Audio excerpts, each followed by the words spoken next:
Hello, Renee Flamand here. This topic is of particular interest to me because it's truly a manipulation that they will do till the very, very, very end. And it usually happens at the very, very, very end, and after the end happens. So you are going back and forth, back and forth, back and forth, or you've broken up and it's after and they're hoovering you. In comes the breadcrumbing. What's breadcrumbing? Okay, I'll share with you what mine looked like. I would get messages. I've had videos with you about how I've been through blocking, not blocking, every incarnation.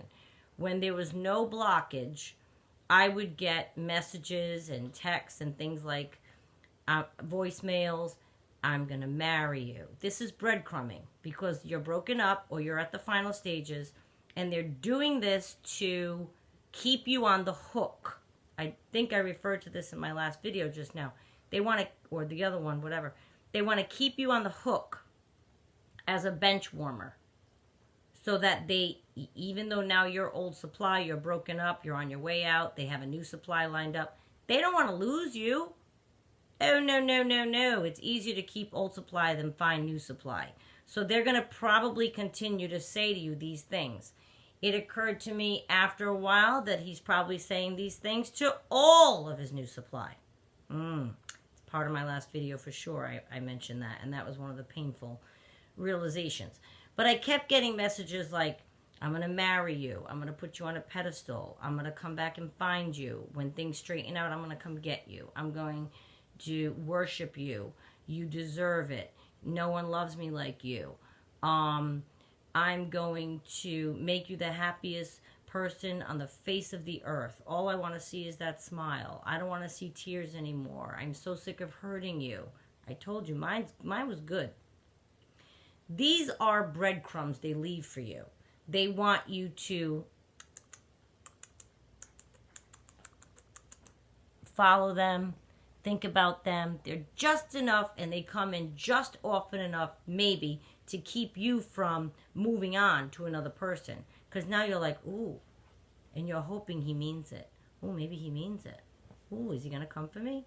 Ooh, he's going to marry me. He still loves me. Throughout the entire time I was being told all of these things, he had another girlfriend. She doesn't mean anything.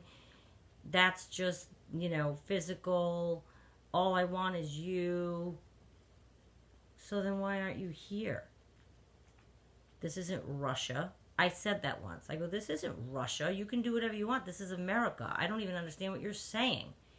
If somebody says to you that they feel this, and this, but they're over here with another new supply, but they're still calling you, breadcrumbing you, I would just say, that doesn't even make any sense. Then why aren't you here? And this was after I left him, and I didn't even necessarily want him here.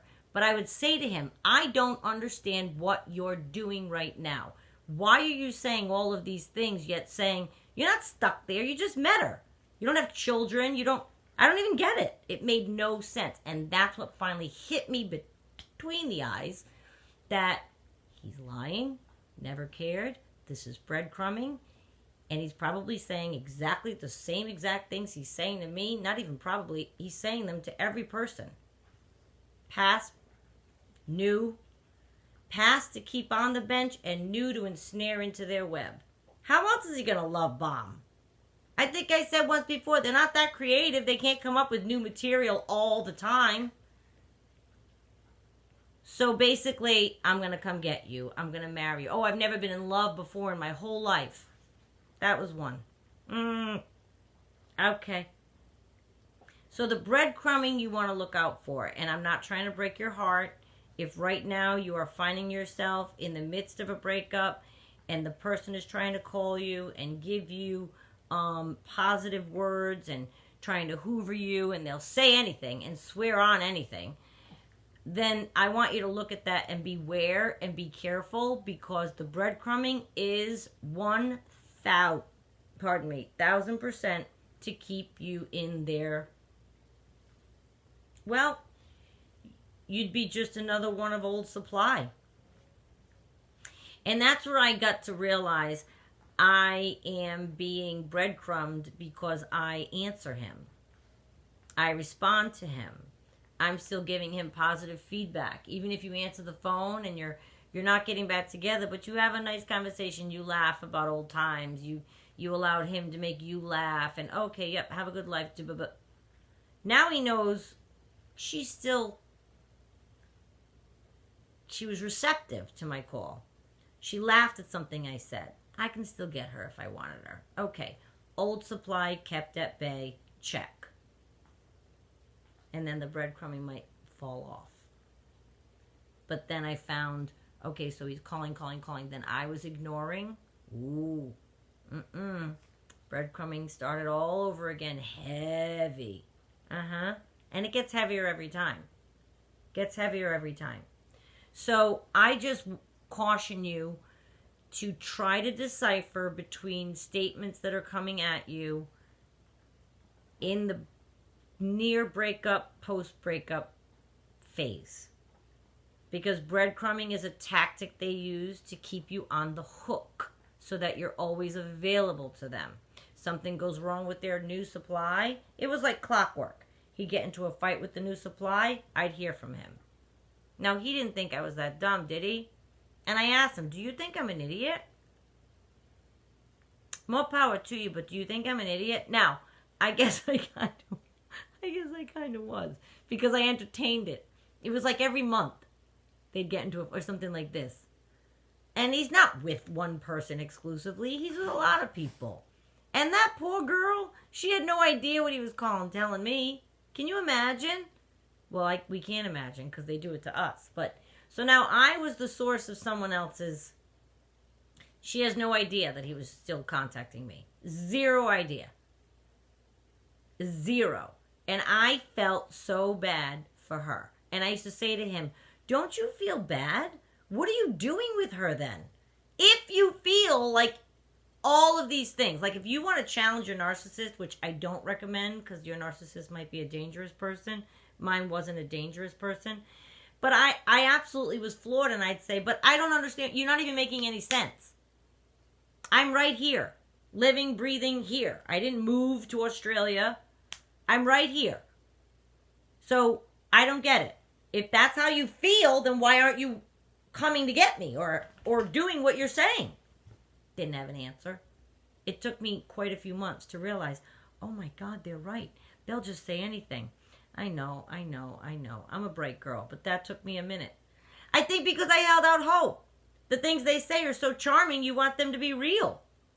You want them to be real? Of course you do. Of course you don't want somebody telling you wonderful things for it to be lies. But they could be breadcrumbs, which are lies, to keep you in their world of being able to retrieve you later should they need you. And that is part of the discovery process, learning the truth about your narcissist. And it can be more pain. It's painful. It's painful because you really do hold out hope for a long time if you're like me. And you want to give somebody the benefit of the doubt. That's what I've always done in life. I want to give someone the benefit of the doubt. I give people a lot of chances. Friends, family members, not just partners. I really do. I really try to see the good in people and believe the good in people and hope it comes out in them and hope I'm seeing what's real. Nearly every time I've been disappointed. If somebody's dysfunctional, that will rear its ugly head at some point. It just depends how much we will believe along the way. And I wish I could explain how tough it was to come across that realization that none of what he was saying mattered and it was just breadcrumbing and he's saying the same things to everybody else. And I told my narcissist that I knew that. Denied it, up one side and down the other. I don't talk to anyone like this but you. Are you crazy? Nobody sees this side of me. Nobody sees the real me. I'm not vulnerable with anybody. I would never say this to them. I would never do...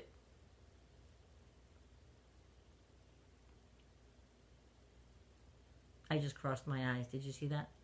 That's how I felt. It's mind-boggling. Because think of yourself. If you feel something or some way about somebody and they're in front of you, what's stopping you? This isn't like some other country where there's like a social caste system and you're not allowed to come near me. What's stopping you? My house isn't encased in barbed wire. It makes no sense when you think of it. If they're breadcrumbing you, but they're not with you, then why are they breadcrumbing you? Then why are you over there if you could be here? It makes no sense. So that's what breadcrumbing is. So keep your eye on that and you try to decipher for yourself, but I just want you to be aware that that is something that they will do, and they will do it wholeheartedly. And the longer you resist, the more creative they will get and give you really good lines. They really, really will. Time and action. Those are the only things that will show you a narcissist means what they say. And so they don't mean what they say. So you will never get time and action. But don't just go off their words. Oh, God, no. No way. Words are zero. Zero. And you know it, I know it, and they know it. They just think that they can still fool you because you're accepting it. You're allowing them. Hi, monkey. We're teaching them how to behave. We're teaching them that it's okay to do that to us. So they think it's all right, and they might even think we're buying it. But you don't need to. Give it some thought. I just wanted to point this out to you, that they will breadcrumb you to death to try to make you stay in their web. Okay? That's it.